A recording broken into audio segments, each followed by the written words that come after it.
Bonjour, je suis Nathalie Parola et aujourd'hui je vais effectuer une capsule vidéo qui traite de la gestion des envies après l'arrêt d'une conduite addictive grâce à l'utilisation de différentes stratégies. Nous allons d'abord voir ensemble quelques stratégies qui aident en tout cas au début de votre arrêt, comme par exemple éviter de vous retrouver dans le même contexte où vous consommiez avant. Par exemple, si vous présentiez une addiction à l'alcool, si vous devez par exemple retrouver des amis dans un café, avant d'entrer dans le café, réfléchissez à la boisson que vous avez commandée. De plus, évitez également de vous installer au comptoir. Les sollicitations olfactives et visuelles sont trop nombreuses.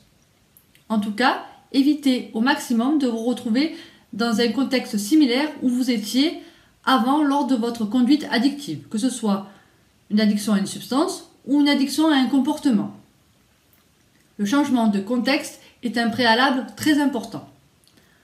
Ensuite, il existe également des stratégies comportementales pour faire face à ces envies. Par exemple, si l'envie survient, vous vous rappelez, les envies surviennent par vagues, vous pouvez, par exemple, choisir d'aller prendre une douche ou de boire un verre d'eau fraîche rapidement.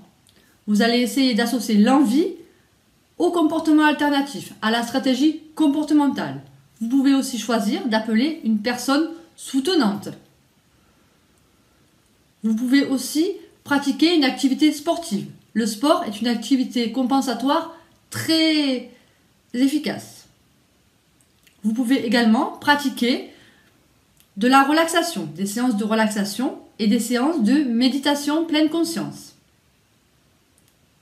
Et il y a d'autres stratégies comportementales que vous pouvez utiliser de vous-même également.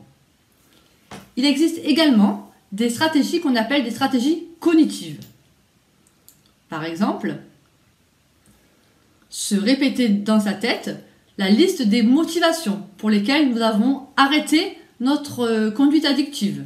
Vous vous rappelez, lors d'une capsule vidéo précédente, nous avions évoqué la technique de la balance décisionnelle qui consistait à noter les avantages et les inconvénients, par exemple, de la consommation et les avantages et les inconvénients de l'arrêt de la consommation. Donc se rappeler les inconvénients de sa consommation et aussi les avantages de l'arrêt de sa consommation. S'auto-encourager. Puiser toujours dans un stock de pensées plaisantes.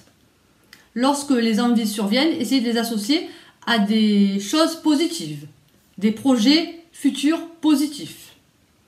Et n'oubliez pas que si vous en êtes arrivé là, c'est grâce à votre motivation et à vos efforts qui ont payé. Vous restez, quoi qu'il arrive, l'expert de votre propre vie. Je vous remercie de votre attention.